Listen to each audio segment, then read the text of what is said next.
இதுதான் சரியான டைமா இங்க செமிகண்டக்டர் ஸ்டாக்ஸை வாங்குறதுக்கு அப்படின்னு சொல்லிட்டு ஒரு ஆர்டிக்கல்ல வந்து பார்த்தேன். அது என்ன எதெல்லாம் சொல்லியிருக்காங்கன்னு சொல்லி சிம்பிளா பார்த்துடலாம். இங்க செமிகண்டக்டர் ஸ்டாக்ஸ் எல்லாமே வந்து அந்த செக்டார் எல்லாமே வந்து பார்த்தோம்னா இப்பதான் பூஸ்ட் ஆக ஸ்டார்ட் ஆயிருக்கு. அண்ட் தென் அது இப்பதான் ஏர்லி ஸ்டேஜஸ்ல இருக்கு. இன்னும் க்ரோ ஆகிறதுக்கான அந்த ஒரு பாசிபிலிட்டிஸ் அந்த ப்ராஸ்பெக்ட்ஸ் வந்து பார்த்தோம்னா கரெக்டா வந்து அமைஞ்சிருக்கு. ஆனா நம்ம ஒரு உண்மையை ஒத்துக்கிட்டு தான் ஆகணும். இங்க செமிகண்டக்டர்ஸ்ல நம்ம இன்னும் ஏர்லி ஸ்டேஜஸ்ல தான் வந்து இருக்கோம். இன்னும் அந்த அளவுக்கான growth வந்து வரல. நம்மளோட அந்த ஃபர்ஸ்ட் செமிகண்டக்டர் சிப்பே, அதாவது இந்தியாவோட ஃபர்ஸ்ட் செமிகண்டக்டர் சிப் இங்க மேனுஃபேக்சர் ஆகிறதே வந்து பார்த்தோம் அப்படின்னா 2025 இந்த எண்டுக்குள்ள ஆயிடும் அப்படின்றதா சொல்றாங்க. ஸோ இதுக்கப்புறம் தான் சிப்ஸ் எல்லாத்தையுமே மேனுஃபேக்சர் பண்ணி அந்த நீங்க டொமஸ்டிக் மார்க்கெட்ல சேல் பண்ணி அந்த எக்ஸ்போர்ட் மார்க்கெட்ல சேல் பண்ணி இது எல்லாமே நடக்கணும். ஸோ இப்போதைக்கு ஏர்லி ஸ்டேஜஸ்ல வந்து இருக்கு. சரி, ஓகே, அப்பனா இதுதான் ஏர்லி ஸ்டேஜ் அப்படின்னா இந்த டைம்ல அந்த ஸ்டாக்ஸ் பிக் பண்ணிட்டோம் அப்படின்னா ஃபியூச்சர்ல நல்ல growth இருக்கலாம் அப்படின்னு சொல்லிட்டு நம்ம ஸ்டாக்ஸா பார்த்தோம் அப்படின்னா Kaynes technologies and then MosChip technology and then CG power, இது 3 கம்பெனி வந்து மெயினா வந்து இருக்காங்க செமிகண்டக்டர் மேனுஃபேக்சரிங்ல. டாடா எலக்ட்ரானிக்ஸ் இருக்காங்க, பட் ஆனா இது வந்து லிஸ்டட் ஆகல. சரி, ஓகே, இந்த 3 கம்பெனிஸ் தான் இருக்கு. இது எதனா வாங்கலாம் அப்படின்னு சொல்லி பார்த்தா இங்க வேல்யூவேஷன்ஸ் எல்லாமே ஐயா இருக்கு அப்படின்னு சொல்லிட்டு அந்த ஆர்டிகல்ல போட்டிருந்தாங்க. அதுதான் உண்மையும் கூட. வேல்யூவேஷன்ஸ் எல்லாமே 100க்கு மேல இருக்கு பிஇ எல்லாமே.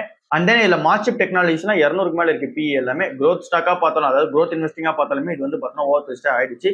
சரி, ஓகே, இதுதான் இந்த செமிகண்டக்டர்ல இருக்க விஷயமா இருக்கு. எல்லாமே ஓவர் பிரைஸ்ல வந்து இருக்கு. ஸோ இந்த டைம்ல நம்ம வெயிட் பண்ண வேண்டியதா தான் வந்து இருக்கு. எதனா கரெக்ஷன் வரட்டும், அந்த டைம்ல வந்து பாத்துக்கலாம். இப்போதைக்கு ஓவர் பிரைஸா இருக்கு semiconductor stocks. Top 3 stocks Indian pharma companies எல்லாமே இங்க ஃப்ரைடே மார்க்கெட் அன்னைக்கு விழுந்திருக்கும். பட் இன்னைக்கான மண்டே மார்க்கெட்ல திரும்ப ஷார்ப் ரீபவுண்ட் வந்து ஆயிடும் அப்படின்னு சொல்லிட்டு எல்லா ஆர்டிகல்லையும் வந்து பார்க்க முடிச்சு. அதுக்கான ரீசன் என்ன அப்படின்னு சொல்லி பார்த்தோம் அப்படின்னா ஃப்ரைடே அன்னைக்கு ட்ரம்ப் வந்து 100% டேரிஃப் வந்து இந்த ஃபார்மா செக்டர் எல்லாத்துக்கும் வந்து போட போதா சொல்லியிருந்தாரு. அதாவது இந்த ஃபார்மா எக்ஸ்போர்ட்ஸ் எல்லாத்துக்குமே வந்து இங்க ட்ரம்ப் வந்து 100% டேரிஃப் போடுவோம் அப்படின்ற மாதிரி வந்து சொல்லிட்டாரு. பட் அந்த டைம்ல சொல்லும் போது அதுக்கான கிளியர் ஐடியா என்னன்னு சொல்ல, அதாவது கிளியரா வந்து சொல்ல 100% ஃபார்மாக்கு வந்து டேரிஃப் அப்ளிகபிள் ஆகும் அப்படின்ற மாதிரி சொல்லிட்டாரு. இந்த ஒரு ரீசனா நம்மளோட இந்தியன் ஃபார்மா கம்பெனி ஸ்டாக்ஸ் ஆனா இங்க Sun Pharma, doctor Reddy, Cipla, Zydus, Aurobindo pharma, Lupin இந்த மாதிரி ஸ்டாக்ஸ் எல்லாமே விழ ஆரம்பிச்சிருச்சு. அதுலயும் மெயினா நிப்டி ஃபார்மாவே வந்து பார்த்தீங்கன்னா 2% மேல விழுந்துருச்சு. என்ன ரீசன்னாலும் சொல்லும் போது இங்க ஃபார்மா எக்ஸ்போர்ட்ஸ் எல்லாத்துக்கும் இங்க 100% டேரிஃப் வந்து அக்டோபர் 1ஆம் தேதியில எஃபெக்டிவ் வந்து ஆயிடும் அப்படின்ற மாதிரி அவர் சொல்லிட்டாரு. பட் ஆனா கிளியரா வந்து சொல்ல, அதுக்கப்புறமேட்டுக்கு கிளியரா வந்து இந்த சாட்டர்டே அண்ட் சண்டேல வந்து என்னவா இருக்கு அப்படின்னா ஃபார்மால எல்லாத்துக்கும் வந்து போடல. இங்க பேட்டன்ட் அண்ட் தென் பிராண்டட் ட்ரக்ஸ்க்கு மட்டும் போட்டிருக்காரு. இங்க ஜெனரிக் ட்ரக்ஸ் எல்லாம் எதுவும் போடல அங்க டேரிஃப்ன்றது. ஸோ அப்படி நம்ம பார்க்கும்போது நம்மளோட இந்தியன் ஃபார்மா கம்பெனிஸ் எல்லாமே மெயினா ரிலையபிள் ஆகி இருக்கிறது வந்து இங்க ஜெனரிக் ட்ரக்ஸா தான் வந்து இருக்கு. இது நம்ம வந்து இந்த ஃபார்மா செக்டர் அனாலிசிஸ் பண்ணும்போது சொல்லியிருப்போம். நம்மளோட இந்தியன் ஃபார்மா கம்பெனிஸ் எல்லாமே ஜெனரிக் ட்ரக்ஸ் தான் வந்து மெயினா வந்து ஃபோக்கஸ் பண்ணுவாங்க. பேட்டன்ட் அண்ட் தென் இங்க பிராண்டட் ட்ரக்ஸ் எல்லாம் ஃபோக்கஸ் பண்ண மாட்டாங்க. அதோட பேட்டன்ட் எல்லாமே எக்ஸ்பைரி ஆனதுக்கு அப்புறமா தான் நம்ம ஜெனரிக் ட்ரக்ஸ் வந்து மேக் பண்ணுவோம். ஸோ இதனால ஃபார்மா கம்பெனிஸ்க்கு எந்த ஒரு ப்ரெஷர் வந்து இருக்காது. மேக்ஸிமம் வந்து எந்த ஒரு ப்ரெஷர் இருக்காது அப்படின்றது எக்ஸ்பெக்டேஷன்ஸா இருக்கு. ஸோ அதனால இங்க ஃபார்மா ஸ்டாக்ஸ் எல்லாமே ரீபவுண்ட் ஆயிடும் அப்படின்ற மாதிரி சொல்றாங்க. இங்க சன்ஃபார்மா மட்டும் இதுல வந்து ஒரு எக்ஸெப்ஷனா வந்து இருக்கு. இவங்களோட பினான்சியல் இயர் 2025 டேட்டா படி 17% ஆஃப் த ரெவன்யூ இங்க பேட்டன்ட் ட்ரக்ஸ்ல இருந்து வந்து வருது. ஸோ இதனால இங்க சன்ஃபார்மாவுக்கு மட்டும் மேபி வந்து ப்ரெஷர் இருக்கலாம் அப்படின்ற மாதிரி வந்து சொல்றாங்க. பட் ஆனா சன்ஃபார்மா அதை வந்து கிளியரா வந்து மூவ் பண்ணிடுவாங்க. ஸ்ட்ராட்டஜிக் மூவ் என்ன பண்ணுவாங்க அப்படின்னா அவங்க கிட்ட யூஎஸ் ஃபெசிலிட்டி வந்து ஒரு 3 இருக்கு. அதை ப்ராப்பரா வந்து யூட்டிலைஸ் பண்ணிப்பாங்க. அங்க அவங்களோட மேனுஃபேக்சரிங் வந்து பண்ணிப்பாங்க. அந்த பேட்டன்ட் ட்ரக்ஸ் அண்ட் தென் அந்த பிராண்டட் ட்ரக்ஸ் வந்து அங்க மேனுஃபேக்சரிங் பண்ணிப்பாங்க. ஸோ அதனால அங்க எக்ஸ்போர்ட்ன்றது வந்து பார்த்தீங்கன்னா அந்த டேரிஃப் வந்து பே பண்ண தேவையில்ல. ஸோ இதுதான் ஓவராலா இந்த ஃபார்மா ஸ்டாக்ஸ் சுத்தி இருக்க விஷயமா இருக்கு. எல்லா ஃபார்மா ஸ்டாக்ஸும் விழுந்திருக்கு. இதுல கன்சிடபிள் ஸ்டேஜ்ல இருக்கிறதே எங்க டாக்டர் ரெட்டி அண்ட் தென் நம்ம நாட்கோ அண்ட் தென் இங்க இருக்க அந்த சிப்லா கூட ஓரளவுக்கு ஓகே அப்படின்ற மாதிரி தான் நம்ம சொல்லி ஆகணும். அண்ட் தென் ஜைடஸ் இது எல்லாமே வந்து ஓரளவுக்கு ஓகே தான். இங்க டாக்டர் ரெட்டி அண்டர் வேல்யூல இருக்கு, வேல்யூடா இருக்குது இங்க சிப்லாவும் அண்ட் தென் இங்க ஜைடஸ் நிறுவனமும் வந்து இருக்கு. ஸோ பார்த்து என்ன இதெல்லாம் வந்து கன்சிடர் பண்ணுங்க. ஃபார்மா ஸ்டாக்ஸ்ல எந்த ஒரு ப்ரெஷரும் இந்த ஒரு எக்ஸ்போர்ட்ல இருந்து இல்ல. என்னைக்கு ஜெனரிக் ட்ரக்ஸ் எல்லாம் வந்து ப்ரெஷர் போடுறாரோ அன்னைக்கு அந்த எக்ஸ்போர்ட்ஸ்க்கு வந்து ப்ரெஷர் போடும்போது தான் இந்த ஸ்டாக்ஸ் எல்லாமே பிரச்சனை ஆரம்பிக்க போகுது. டாடா கேபிட்டலோட ஐபிஓ வரப்போகுது. அக்டோபர் 6ஆம் தேதியிலிருந்து அக்டோபர் 9ஆம் தேதி வரைக்கும் ஓப்பன்ல இருக்கும் போது அதுக்குள்ள வேணும் அப்படின்னா நம்ம அப்ளை வந்து பண்ணிக்கலாம். ஸோ இப்போதைக்கு அந்த கிரே மார்க்கெட் பிரைஸா வந்து வரும்போது 29 ரூபா பிரீமியம்ல வந்து இங்க ட்ரேட் ஆகிட்டு இருக்கு. கரண்ட் பிரைஸா இருக்குது 739 ரூபா வந்து வச்சிருக்காங்க. இன்னும் அந்த பிரைஸ் பேண்ட் டீடைல்ஸ்லாம் வந்து வெளியே வரல. பிரைஸ் பேண்ட் டீடைல்ஸ்லாம் வந்து வெளியே வரட்டும். அண்ட் தென் இங்க கிரே மார்க்கெட் பிரைஸ் கூட வந்து நம்ம மேட்ச் பண்ணி பார்ப்போம். இப்ப கரண்டா இருக்க பிரைஸ் அந்த இப்போதைக்கு அந்த அன்லிஸ்டட் ஷேர்ஸா இருக்க பிரைஸ் வந்து 700 சில்லறையில் வந்து இருக்கு. ஸோ இங்க பிரைஸ் பேண்ட் வந்து டிசைட் பண்ணட்டும். அண்ட் தென் இங்க எல்லாமே வந்து அந்த டீடைல்ஸ் எல்லாமே வெளியே வரட்டும். ஸோ அதை பொறுத்து நம்ம என்ன இதெல்லாம் டிசைட் பண்ணலாம். பட் இது வந்து ஓவர் சப்ஸ்கிரைப் ஆகுன்றதுல எந்த ஒரு சந்தேகமும் கிடையாது. நமக்கு லிஸ்டிங் வந்து கிடைக்குமா அப்படின்றத அந்த ஒரு பிரைஸ் பேண்டை பொறுத்து தான் நம்ம டிசைட் பண்ண முடியும். அண்ட் தென் இங்க இருக்க பிரீமியம் பிரைஸை மேட்ச் பண்ணி தான் பார்க்க முடியும். ஸோ பார்த்து என்ன இதெல்லாம் வந்து டிசைட் பண்ணலாம். ஸோ இந்த ஐபிஓக்கு ஒரு மணியை வந்து நம்ம எடுத்து வச்சிருக்கோம் அப்படின்னா அதை அப்படியே வச்சிருப்போம். இங்க நிறைய இன்னும் ஐபிஓஸ் வந்து இன்னைக்கான தேதியில வந்து பார்த்தோம் அப்படின்னா இங்க எஸ்எம்இ ஐபிஓஸ் எல்லாம் நிறைய வந்து வந்துட்டே இருக்கு. அண்ட் தென் இங்க மெயின் ஐபிஓவும் நிறைய வந்து வந்துட்டே இருக்கு. ஸோ அதெல்லாம் வெயிட் பண்ணிட்டு இந்த ஐபிஓ வந்து அப்ளை பண்ணி பார்ப்போம் கிடைக்குதா கிடைக்கலையான்னு சொல்லிட்டு. யூஎஸ்எஃப்டிஏ வந்து இந்தியன் ஃபார்மா கம்பெனிஸ்க்கு நிறைய ப்ராடக்ட்ஸ் வந்து ரீகால் வந்து பண்ண சொல்லியிருக்காங்க. ஒரு கம்பெனிக்கும் என்னென்ன சொல்லியிருக்காங்க அப்படின்னு சொல்லிட்டு பார்க்கலாம். கிளென்மார்க் கம்பெனிக்கு கொடுத்திருக்க ரீகால் வந்து என்ன அப்படின்னா 13,800 சில்லற வந்து அந்த அமௌண்ட் வந்து இருக்கு. அந்த டியூப் ஆஃப் அசிலிக் ஆசிட வந்து பார்த்தோன்னா ரீகால் வந்து பண்ண சொல்லியிருக்காங்க. இதுக்கான ரீசன் என்ன அப்படின்னு சொல்லி பார்த்தோம்னா சிஜிஎம்பில டீவியேஷன்ஸ் வந்து இருக்கு அப்படின்ற மாதிரி சொல்றாங்க. அதாவது இது வந்து கிளாஸ் 2ல வந்து கொடுத்துருக்காங்க. கிளாஸ் 2ல கொடுத்துருக்காங்க அப்படின்னா இது ஹெல்த் இஷ்யூஸ்க்கு வந்து பார்த்தோன்னா வழி வகுக்கலாம் அப்படின்றது வந்து ஒரு எக்ஸ்பெக்டேஷன்ஸ். ஸோ இந்த யூஸ் பண்ணாங்க அப்படின்னா ஹெல்த் இஷ்யூஸ் வந்து வரலாம் அப்படின்றதுனால கிளாஸ் 2 ரீகால் வந்து கொடுத்துருக்காங்க. அதனால 13,000 அந்த டியூப்ஸ் வந்து இவங்க ரீகால் பண்ணி ஆகணும். ஸோ நம்ம வந்து இது புரியல அப்படின்னா நம்ம ஃபார்மா செக்டர் எப்படி அனலைஸ் பண்ணலாம் நம்ம வீடியோ வந்து டீட்டெயிலாக வந்து போட்டிருப்போம். அதை போய் செக் பண்ணி பாருங்க. கிளாஸ் 1, கிளாஸ் 2, கிளாஸ் 3னா என்ன மாதிரியான எஃபெக்ட்ஸ் வந்து இருக்கும், ஸோ என்னெல்லாம் ஃபார்மா செக்டர்ல பார்க்கணும்னா அதில் இருக்கும். சரி, ஓகே. இப்போ அடுத்த கம்பெனியா இருக்கிறது கிரானியூல்ஸ் இந்தியாவுக்கு 49,000 பாட்டில்ஸ் வந்து பார்த்தீங்கன்னா ரீகால் பண்ண சொல்லியிருக்காங்க ADHD கேப்சூல்ஸ்க்கு. ஸோ இதுக்கான ரீசனா சொல்றது இம்பியூரிட்டிஸ்ல வந்து ஃபெயில் ஆயிருக்காங்க அப்படின்ற மாதிரி சொல்றாங்க. இது வந்து கிளாஸ் 3க்கான ஒரு ரீகாலா தான் வந்து இருக்கு. மேஜரா எந்த இஷ்யூஸும் ஹெல்த்துக்கு வராது. பட் ஆனா இது வந்து யூஸ் பண்ணாம இருக்குது நல்லது அப்படின்ற மாதிரி. சன்ஃபார்மாக்கு 1870 கிட் வந்து பார்த்தீங்கன்னா ரீகால் பண்ண சொல்லியிருக்காங்க. இது வந்து ரீனல் இமேஜிங் கிட்டா வந்து இருக்கு. ஸோ அந்த ஏஜென்ட் எல்லாத்தையுமே இங்க ரீகால் வந்து பண்ண சொல்லியிருக்காங்க. இதுக்கான ரீசன் என்ன இருக்கு அப்படின்னா டைசொல்யூஷன் ஸ்பெக்ஸ்ல ஃபெயில்டு வந்து ஆயிருக்காங்க. இதுக்கான ரீகாலா சொல்லியிருக்கிறது கிளாஸ் 2 வந்து சொல்லியிருக்காங்க. ஸோ இது வந்து இங்க ஹெல்த் இஷ்யூஸ்க்கு கிரியேட் ஆகலாம். ஜைடஸ் ஃபார்மாக்கு 8700 சில்லற பாட்டில்ஸ் வந்து பார்த்தீங்கன்னா ஆன்டி வைரலுக்காக ரீகால் வந்து பண்ண சொல்லியிருக்காங்க.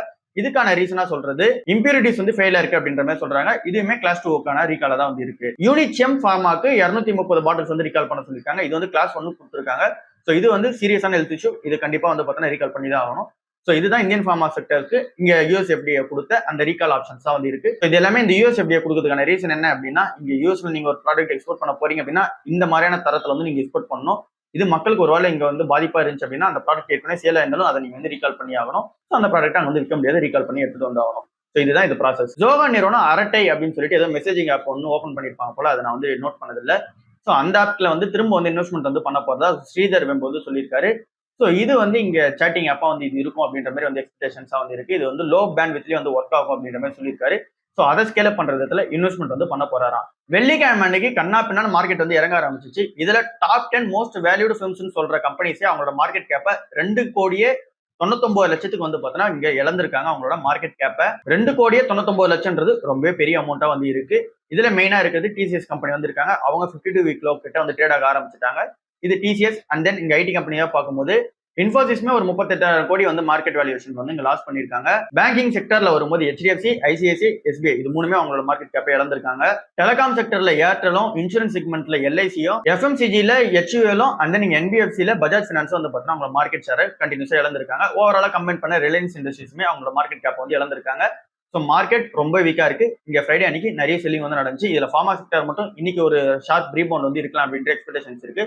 அதை தாண்டி IT companies and other sectors எல்லாமே இந்த ப்ரெஷர்ல இருக்கும் அப்படின்றது தான் எக்ஸ்பெக்டேஷன்ஸா இருக்கு. டாப் 3 எலக்ட்ரிக் ட்ரக் ஸ்பாட்ஸ்ல வந்து நாங்களும் ஒரு பிளேயரா வந்து இருக்கணும் அப்படின்றதுல டார்கெட் வந்து வைக்க போறாங்க. டிஐ கிளீன் மொபிலிட்டின்ற நிறுவனம் முருகப்பா குரூப்போட டிஐ கிளீன் மொபிலிட்டி நிறுவனம் வந்து இங்க மாண்ட்ரான்ற எலக்ட்ரிக் பிராண்ட் ஒன்று வச்சிருக்காங்க. ஸோ அதுல ட்ரக் வந்து பார்த்தீங்கன்னா இப்போ புதுசா வந்து லான்ச் பண்றாங்க. ஸோ இந்த லான்ச்ல வந்து அவங்க சொல்ல வரது என்னவா இருக்கு அப்படின்னா டாப் 3 எலக்ட்ரிக் ட்ரக்ஸ்ல நாங்களும் வந்து ஒரு பிளேயரா வந்து இருக்கணும் அப்படின்றதுல நாங்க வந்து எய்ம் பண்றோம் அப்படின்ற மாதிரி சொல்றாங்க. ஸோ அதுக்கான இன்வெஸ்ட்மெண்ட்டும் நிறைய வந்து பண்ணிட்டே வராங்க. ஸோ அதுக்கான ப்ரொடக்ஷன்ஸுமே இங்க இன்க்ரீஸ் வந்து பண்ணிட்டு வராங்க. ஃபினான்ஷியல் இயர் 2025 படி 660 கோடி ரூபாய் ரெவன்யூ வந்து ஜென்ரேட் பண்றாங்க. ஸோ இவங்க டார்கெட் பண்றது 2030 படி எவ்வளவு இருக்கணும் அப்படின்னு சொல்லி டார்கெட் பண்றாங்க அப்படின்னா 8,800 கோடி ரூபாய் டார்கெட் வந்து பண்றாங்க. $1 பில்லியன் வந்து டார்கெட் பண்றாங்க. அந்த அளவுக்கான அமௌண்ட் வந்து இவங்க ரெவன்யூ ஜென்ரேட் பண்ணணும் அப்படின்றத டார்கெட்டா வைக்கிறாங்க. ரைனோ 5538 அப்படின்ற ஒரு ட்ரக் வந்து லான்ச் பண்றாங்க. ஸோ இது வந்து இவங்களோட எலக்ட்ரிக் பிராண்டான மாண்ட்ரா கீழ வந்து பார்த்தோம்னா லான்ச் பண்றாங்க. இந்த எலக்ட்ரிக் ட்ரக்கா வந்து இருக்கும் அப்படின்றத வந்து சொல்றாங்க. இது வந்து எவை கமர்ஷியல் வெஹிக்கிளுக்கு வந்து யூஸ் பண்ணிக்கலாம் அப்படின்ற மாதிரி வந்து சொல்றாங்க.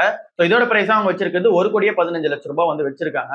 ஸோ இது வந்து பிக்சடான அந்த ஒரு பேட்டரி இருக்கிற வண்டிக்கு. இதுல ஆப்ஷனும் வந்து இருக்கு. இதுல வந்து வேரியபிளும் நீங்க வந்து பண்ணிக்கலாம். அதாவது இங்க பேட்டரி ஸ்வாப்பும் வந்து பண்ணிக்கலாம். அதோட பிரைஸ் வந்து சேஞ்ச் ஆகும். ஸோ இந்த 2 வேரியேஷன்ஸ் வந்து லான்ச் வந்து பண்றாங்க. ப்ரொடக்ஷன் ஃபெசிலிட்டியா பார்க்கும்போது 6,000 ட்ரக் வந்து இங்க மேனிசார் ஃபெசிலிட்டி இருந்து வெளியே வரும் அப்படின்ற மாதிரி வந்து சொல்றாங்க. இங்க அவங்களோட ரெவன்யூ ஸ்பிளிட் வந்து 2030 டேட்டா படி எப்படி இருக்கணும்னு சொல்லி அவங்க ஃபீல் பண்றாங்க அப்படின்னா 50% ஹெவி கமர்ஷியல் வெஹிக்கிள் இருந்து வரணும். And then 20% small commercial vehicle இருந்து வரணும். மீதி இருக்க 30%ல 10% டிராக்டர்ல இருந்தும் 20% 3 வீலர்ஸ்ல இருந்து வரணும் அப்படின்ற எக்ஸ்பெக்டேஷன்ஸோட இங்க வந்து மூவ் பண்ணிட்டு இருக்காங்க. ஸோ இங்க முருகப்பா குரூப்போட டார்கெட் என்னன்னு தெரிஞ்சிச்சு. இவங்க இந்த டிஐ மொபிலிட்டி மூலமா இங்க டார்கெட் வந்து பண்றாங்க. ஸோ இது மாண்ட்ரா எலக்ட்ரிக்ன்ற பிராண்ட் அந்த ட்ரக் மூலமா வந்து பார்த்தோன்னா இவங்க அந்த மார்க்கெட் ஷேரை பிடிக்கணும்ன்ற அந்த ஒரு வெறியில இறங்கிட்டாங்க அப்படின்றது நல்லா தெரியுது. அஃபோர்டபுளான இவி வந்து தயாரிக்கிறதுல இருந்து இப்போ எல்லாருமே இவி ஜென்ரேஷன் தான் வந்து மாறிட்டாங்க. ஸோ அதாவது எலக்ட்ரிக் வெஹிக்கிளா தான் இங்க காசு வந்து வாங்க ஆரம்பிச்சிட்டாங்க. ஸோ அதனால ஆட்டோமேக்கர்ஸ் எல்லாருமே அவங்களோட ஸ்ட்ராட்டஜியை வந்து ஷிஃப்ட் பண்றாங்க. ஸோ எல்லாருமே இங்க இவி செக்டர்ல நிறைய வந்து இன்வெஸ்ட்மெண்ட் வந்து பண்றாங்க. நிறைய ப்ராடக்ட் வந்து லான்ச் பண்ற பிளான்ல வந்து இருக்காங்க. ஹுண்டாய் பார்த்தோம் அப்படின்னா 2027ல ஒரு ES வந்து லான்ச் பண்ண போறாங்க. மஹேந்திராவுமே சேம் தான். இங்க வந்து காம்பாக்டான எஸ்யூவி வந்து லான்ச் பண்ண போறாங்க 2027ல. டாடா மோட்டார்ஸுமே டியோகோ ஈவி வந்து 2030ல ஏதோ ஒரு புது வேரியன்ட் வந்து லான்ச் பண்ண போறதா வந்து சொல்லியிருக்காங்க. ஜேஎஸ்டபிள்யூ குரூப்மே எம்ஜி காமட்டோட சேர்ந்து ஒரு 7,50,000 ரூபாய்க்கு வந்து பாத்தீங்கன்னா ஒரு வண்டி வந்து லான்ச் பண்ண போறாங்க. வின்ஃபாஸ்ட் நிறுவனமும் உள்ள வந்து இறங்கிட்டாங்க. சோ இவங்க வந்து ஒரு 10 லட்சத்துக்கு கீழே ஒரு மினி எஸ்யூவி வந்து லான்ச் பண்ண போறதா வந்து சொல்லியிருக்காங்க. சோ ஃபுல் ஆட்டோமேக்கர்ஸும் அவங்களோட ஷிஃப்ட்டை ஈவில வந்து பண்றாங்க. அதுல நிறைய ப்ராடக்ட் லான்ச்சஸ் வந்து பைப்லைன்ல வச்சிருக்காங்க.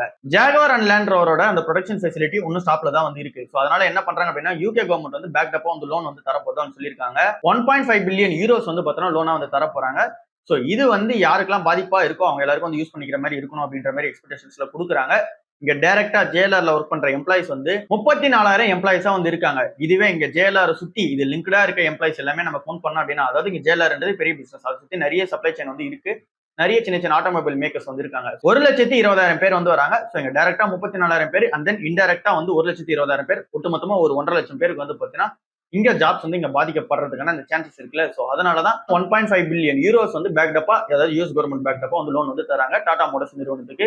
சோ இது வந்து ஒரு பெரிய அப்டேட்டா இருக்கு. ஜென்சியும் மில்லியனலும் இந்த கோல்டுல ஸ்பெண்ட் பண்றதை விட அதிகமான அமௌண்ட் வந்து இங்க கேஜெட்ஸ் அண்ட் தென் பார்த்தீங்கன்னா வேற விஷயத்துக்குலாம் வந்து செலவு வந்து பண்றாங்க. ஸோ இங்க யங்ஸ்டர்ஸ் எல்லாரும் கோல்டுல வந்து இங்க இன்வெஸ்ட்மெண்ட் வந்து பண்ணோம். இல்ல அப்படின்னா கோல்டு மேல ஒரு ட்ராக்ஷன் வந்து திரும்ப கிரியேட் பண்றதுக்காக WGC அப்படின்னு சொல்லிட்டு ஒரு கேம்பெயின் வந்து ரன் பண்ண போறதா வந்து சொல்லியிருக்காங்க. இது என்னன்னு சிம்பிளா பார்த்தோம் அப்படின்னா, இங்க யங்ஸ்டர்ஸ் அதாவது ஜென்சி அண்ட் தென் மில்லியனர்ஸ் வந்து இந்த கோல்டு மேல ஒரு ப்ரையாரிட்டி வைக்கிறாங்கன்னா கண்டிப்பா வந்து வைக்கிறது கிடையாது. இங்க ஐபோன் மேல உள்ள அந்த ஒரு கிரேஸ் வந்து இங்க கோல்டு மேல வந்து கிடையாது. இதுவே நம்ம 35 இயர்ஸ் ஓல்டு பீப்புள் கிட்ட போய் நம்ம கேட்டோம் அப்படின்னா இன்னும் அவங்களுக்கு அந்த கோல்டு மேல உள்ள கிரேஸ் வந்து அதிகமா இருக்கும், கேஜெட்ஸ் மேல கிரேஸ் வந்து கம்மியா இருக்கும். ஸோ இதுவே நம்மளோட ஜென்ரேஷன் எடுத்துட்டு வந்தோம் அப்படின்னா அவங்களுக்கு இந்த iPhone and then other smart gadgets மேல தான் இங்க வந்து இன்ட்ரெஸ்ட் வந்து அதிகமா இருக்கும். ஸோ அதனால அங்க அதிகமான அமௌண்ட் கொடுத்து நம்ம ஸ்பெண்ட் பண்ணுவோம். பட் ஆனா அது வந்து டிப்ரிசியேஷன் அசெட்டா வந்து இருக்கு. இதுவே கோல்டுன்றது என்ன மாதிரியான அசெட்னு நம்ம எல்லாருக்குமே வந்து தெரியும். ஸோ அதனால கோல்டு மேல உள்ள அந்த ஒரு ட்ராக்ஷன் வந்து இங்க ஜென்சிஸ் கிட்ட எல்லாம் வந்து கம்மியா இருக்குல்ல, யங்ஸ்டர்ஸ் கிட்ட எல்லாம் கம்மியா இருக்குல்ல. ஸோ அதனால WGCன்னு சொல்லிட்டு ஒரு கேம்பெயின் வந்து ரன் பண்ண போறாங்க. ஸோ இதுல வந்து இங்க கோல்டு மேல அந்த ஒரு இன்வெஸ்ட்மெண்ட் வந்து இங்க மக்கள் கிட்ட வரணும். அந்த யங்ஸ்டர்ஸும் வந்து பார்த்தோன்னா கோல்டை பத்தி அந்த ஒரு அவேர்னஸ் வந்து கிரியேட் பண்ணணும், அந்த ஒரு பாடி வந்து கிரியேட் பண்ணணும் அப்படின்றதுனால இங்க வந்து சோசியல் மீடியா அண்ட் தென் இங்க டிஜிட்டல் பிரசன்ஸா வந்து நிறைய இந்த கேம்பெயின் வந்து ரன் பண்ற பிளான் வந்து இருக்காங்க. ஸோ இது எதுக்காக சொல்றேன் அப்படின்னா நம்ம சேனல்ல மேக்ஸிமம் பார்க்க வராங்க எல்லாருமே கோல்டு பீஸ் வந்து நம்ம வாங்கிட்டு தான் இருப்போம், அந்த கோல்டும் வாங்கிட்டு தான் இருப்போம். ஸோ இதை வந்து இப்போ ஏன் இங்க வந்து டிஸ்கஸ் பண்றேன் அப்படின்னா இங்க கோல்டு மேல இன்வெஸ்ட்மெண்ட் வந்து எல்லாரும் பண்ணணும் அப்படின்றது என்னோட ஒரு ஆசையா வந்து இருக்கு. ஏன் அப்படின்னா இங்க இந்த சேனல் பார்க்குற நிறைய பேர் வந்து இன்வெஸ்ட்மெண்ட் வந்து பண்ணுவோம். பட் ஆனா இங்க ஜென்ரலா வந்து கோல்டு மேல நிறைய பேரால இன்வெஸ்ட்மெண்ட் வந்து பண்ண முடியாது. ஸோ அவங்க எல்லாரும் ETF ஒரு ஆப்ஷன் இருக்கு அப்படின்னு சொல்லிட்டு அவங்க எல்லாருக்கும் வந்து அதை சொல்லிக் கொடுங்க. ஸோ அவங்க எல்லாருமே இன்வெஸ்ட்மெண்ட் வந்து பண்ணட்டும். ஸோ அண்ட் தென் கோல்டு வந்து எப்படி ஆக்ட் ஆகும், அது எப்படி பார்த்தீங்கன்னா வேல்யூ வந்து இன்க்ரீஸ் பண்ணி கொடுக்கும் over the period of time. இப்போ 1 லட்ச ரூபா ஸ்பெண்ட் பண்ணா இதே 1 லட்ச ரூபாய் இந்த ஐபோன்ல ஸ்பெண்ட் பண்ணா அது எப்படி இங்க வேல்யூ வந்து டிப்ரிசியேஷன் பண்ணி கொடுக்கும் அப்படின்றதெல்லாம் சொல்லுங்க. இங்க ஐபோன் யூஸ் பண்ணி அவங்க வந்து அதை மானிட்டைஸ் பண்ண போறாங்க, அதாவது அதை வச்சு அவங்க மணி வந்து மேக் பண்ண போறாங்க அப்படின்னா அது தப்பு இல்லை. பட் ஆனா அதை வந்து ஒரு பிராண்டுக்காக யூஸ் பண்றாங்க அப்படின்னா அது எப்படி வந்து அஃபெக்ட் ஆகும் அப்படின்னா நீங்க வந்து சொல்லி கொடுப்பீங்க அப்படின்றதுனால தான் இந்த கேம்பெயினோட நியூஸா நான் உங்களுக்காக வாசிக்கிறேன். இன்ஃபோசிஸ் நிறுவனம் 18,000 கோடி அவங்களோட ஷேர்ஸ் வந்து பைபேக் பண்ண போறதா சொல்லியிருந்தாங்கல்ல, அதுக்கான ஓட்டிங் டேட்ஸ் வந்து இங்க ஸ்டார்ட் ஆக போகுது. அதாவது இங்க ஷேர் ஹோல்டர்ஸா இருக்க எல்லாருமே வந்து இதுக்கான ஓட்டிங் வந்து பண்ணுவாங்க. ஷேர் பைபேக் வந்து நீங்க பண்ணிக்கலாம் அப்படின்னு சொல்லிட்டு அது அப்ரூவல் கிடைக்குதா அப்படின்னு சொல்லி பார்க்கணும். இது வந்து அக்டோபர் 6ஆம் தேதியிலிருந்து நவம்பர் 4ஆம் தேதி வரைக்கும் எஃபெக்டிவ் வந்து இருக்க போகுது. ஸோ செப்டம்பர் 22ஆம் தேதிக்கு முன்னாடி வரைக்கும் யாரெல்லாம் ஷேர்ஸ் வச்சிருந்தீங்களோ அவங்க எல்லாருக்குமே இந்த ஓட்டிங் ரைட்ஸ் வந்து வரும். ஸோ அவங்க வந்து ஓட்டிங் ரைட்ஸ்ல எனக்கு வந்து பைபேக் வேணுமா வேணாம்னு சொல்லிட்டு நீங்க வந்து சொல்லலாம். ஸோ இது வந்து இது ஒரு ஓட்டிங் ரைட்ஸ் மாதிரி தான். ஸோ இதுல வந்து நீங்க அப்ளை பண்ண போறதில்ல, இது வந்து ஒரு ஓட்டிங் ரைட்ஸ் தான். இன்னும் அப்ளை பண்றதுக்கான டேட்லாம் வந்து சொல்லல. ஸோ பார்க்கலாம் எப்படி இந்த ஓட்டிங் ரைட்ஸ் வந்து நடக்குது, எல்லாருமே வந்து ஷேர் பைபேக் வந்து பண்ணிக்கங்கன்னு சொல்றாங்களான்னு சொல்லி பார்க்கலாம். கியூபிட் லிமிடெட் வந்து லாஸ்ட் 5 வருஷத்துல 1800% வந்து க்ரோத் வந்து கொடுத்துருக்கு. இந்த ஒரு வருஷத்துல மட்டுமே ஒரு 250% மேல ரிட்டர்ன் வந்து கொடுத்துருக்கு. ஸோ இன்னமும் இந்த கம்பெனி வேல்யூட்ல இருக்கா அப்படின்னு சொல்லி ஒரு ஆர்டிகல் வந்து பார்த்தீங்கன்னா அது என்ன இதெல்லாம் டிஸ்கஸ் பண்ணலாம். கியூபிட் கம்பெனி ஒரு 5 வருஷத்துல நல்ல ரிட்டர்ன் வந்து கொடுத்துருக்கு. இந்த இயர்ல மட்டுமே ஒரு 250% கிட்ட ரிட்டர்ன் வந்து கொடுத்துருக்கு. என்ன ரீசன்ஸ்னால இந்த ஷேர்ஸ் வந்து ஏத்துறாங்க அப்படின்னு சொல்லி பார்க்கும்போது இவங்க இந்த FMCG செக்டர் உள்ள புதுசா வந்து என்ட்ரி ஆயிருக்காங்க. FMCG பிசினஸும் நல்லா வந்து போகுது. அந்த இவங்களோட Q1 ஸ்ட்ராங்கா வந்திருக்கு. ப்ராடக்ட் வந்து புது புது லான்ச்சஸ் வந்து பண்ணிக்கிட்டே இருக்காங்க. ஸோ இந்த ஒரு ரீசன்ஸ் எல்லாமே கம்பைன் பண்ணி, அதாவது அவங்க பிசினஸே வந்து நல்லா இருக்குல்ல, ஸோ இந்த ஒரு ரீசன்ஸ் எல்லாமே கம்பைன் பண்ணி தான் இந்த ஷேர்ஸ் வந்து ஏத்துறாங்க. பட் இப்போ ஒரு இன்வெஸ்டா வந்து பார்க்கும்போது வேல்யூவேஷன்ஸ் ஓவர் ஐயா தான் வந்து இருக்கு. அந்த ஆர்டிகல்லையுமே அதை தான் வந்து சொல்றாங்க. அவங்க செல் ரேட்டிங்லாம் ஒன்றும் கொடுக்கல, அப்படியே ஓல்ட் ரேட்டிங் வந்து மெயின்டைன் பண்றாங்க. MK global financial services company வந்து என்ன சொல்றாங்க அப்படின்னா இங்க நிறைய வேல்யூவான ஸ்டாக்ஸ் வந்து இருக்கு, இந்த மார்க்கெட் கரெக்ஷன் ஆன டைம்ல கரெக்டா யூஸ் பண்ணிக்கங்க அப்படின்ற மாதிரி வந்து சொல்றாங்க. அதுல அவங்க லிஸ்ட் பண்ற ஸ்டாக்ஸ் வந்து என்னெல்லாம் இருக்கு அப்படின்னு சொல்லி பார்த்தோம் அப்படின்னா இண்டஸ்இண்ட் பேங்க் வந்து இருக்கு, பிர்லா சாஃப்ட்வேர் நிறுவனம் வந்து இருக்கு, குஜராத் ஸ்டேட் பெட்ரோநெட் வந்து இருக்கு, ஆயில் இந்தியா இருக்கு, ஈக்விட்டாஸ் ஸ்மால் ஃபைனான்ஸ் பேங்க் வந்து இருக்கு. ஸோ இதுல நம்ம பெஸ்ட் வேல்யூஷனா பார்க்கும்போது இண்டஸ்இண்ட் பேங்க் தவிர வேற எதுவும் கண்ணுக்கு தெரியல. பிர்லா சாஃப்ட்வேர் 52 வீக் லோடு கிட்ட தான் வந்து ட்ரேட் ஆயிட்டு இருக்கு. பட் இதை விட பெட்டரான கம்பெனிஸ் நான் வந்து விப்ரோ வந்து பாக்குறேன். ஸோ நீங்க என்ன இதெல்லாம் பார்த்து டிசைட் பண்ணுங்க. அண்ட் தென் நீங்க ஐடி ஸ்டாக்ஸுமே இவங்க வந்து நோட் பண்ணி சொல்றாங்க. TCS, இன்ஃபோசிஸ், விப்ரோ பத்தி சொல்றாங்க. அண்ட் தென் பிர்லா சாஃப்ட்வேர் இந்த லிஸ்ட்ல வந்து வைக்கிறாங்க. கூட ஆட் ஆனா இங்க HUL கம்பெனியா வந்து விற்கிறாங்க. ஸோ இது வந்து இங்க FMCG செக்டர்ல அவங்க விற்கிற ஒரு கம்பெனியா வந்து இருக்கு. ஸோ இப்போதைக்கு நம்ம கன்சிடர் பண்ற ஸ்டேஜ்ல வந்து இருக்குது இந்த 4 ஐடி கம்பெனிஸ் தான் வந்து இருக்கு. அண்ட் தென் கூட இண்டஸ்இண்ட் பேங்க் வந்து இருக்கு. பிர்லா சாஃப்ட் வேணும் அப்படின்னா நீங்க ரொம்ப நாளா ட்ராக் பண்ணிட்டு இருக்கீங்கன்னும் போது இது 52 வீக் லோ கிட்ட வந்து ட்ரேட் ஆக ஆரம்பிச்சு. அது வந்து பார்த்தீங்கன்னா உங்களுக்கு கன்சிடரபிள் ஸ்டேஜ்ல வந்து இருக்கும். புதுசா கன்சிடர் பண்றவங்களுக்கு இந்த 4 பெரிய கம்பெனிஸுமே வந்து போதுமான அளவுக்கு தான் இருக்கு. மார்க்கெட் வந்து இங்க கரெக்ஷன் அதிகமா ஆகுது அப்படின்னும் போது பேனிக்லாம் எதுவும் ஆக வேணாம். பொறுமையா வந்து இன்வெஸ்ட்மெண்ட் வந்து பண்ணுவோம். அண்ட் தென் அடுத்த மந்த்துக்கான நம்மளோட பட்ஜெட் வந்து வரப்போகுது. எல்லாருக்கும் சேலரி வந்து ரிசீவ் ஆகும். ஸோ வந்ததுன்னும் போது மார்க்கெட் வீக்கா இருந்துச்சு அப்படின்னா நம்ம ஸ்டார்டிங்ல வந்து இன்வெஸ்ட்மெண்ட் வந்து பண்ண வேணாம். பொறுமையாவே இன்வெஸ்ட்மெண்ட் வந்து பண்ணுவோம். அதாவது இங்க வந்து 4000 உங்களுக்கு வருது. நீங்க அவ்வளவுதான் மந்த்லி பட்ஜெட் வச்சிருக்கீங்க அப்படின்னா 1000 ஒரு வாரமும் 1000 இன்னொரு வாரமும் வந்து 1000 அப்படியே நம்ம வந்து 4 வாரத்துக்கு வந்து பிரிச்சு இன்வெஸ்ட்மெண்ட் வந்து பண்ணலாம். ஏன் அப்படின்னா அப்பதான் நம்மளால வந்து அந்த ஆவரேஜ் வந்து கரெக்டா மெயின்டைன் பண்ண முடியும். அண்ட் தென் நம்ம ஸ்டார்டிங்ல இன்வெஸ்ட்மெண்ட் வந்து பண்ணிட்டோம் அப்படின்னா அதுக்கப்புறம் ஸ்டாக்ஸ் வந்து விழும்போது நம்ம கிட்ட மணி இல்லையே அப்படின்னு சொல்லிட்டு ஒரு ஃபீல் வந்து வரும். ஸோ அது வராம தவிர்க்கிறதுக்கு தான் ஸோ இந்த ஒரு மெத்தட் அப்ரோச் பண்ணோம் அப்படின்னா நமக்கு அந்த மாதிரியான மைண்ட் செட் வந்து போகாது. ஸோ அதனால நம்ம பொறுமையா இன்வெஸ்ட்மெண்ட் வந்து பண்ணிட்டு போயிட்டே இருப்போம். ஸோ இதுதான் இன்னைக்கான ஓவரால் வீடியோ இருக்கு. அடுத்த வீடியோ வந்து பார்ப்போம். பாய்.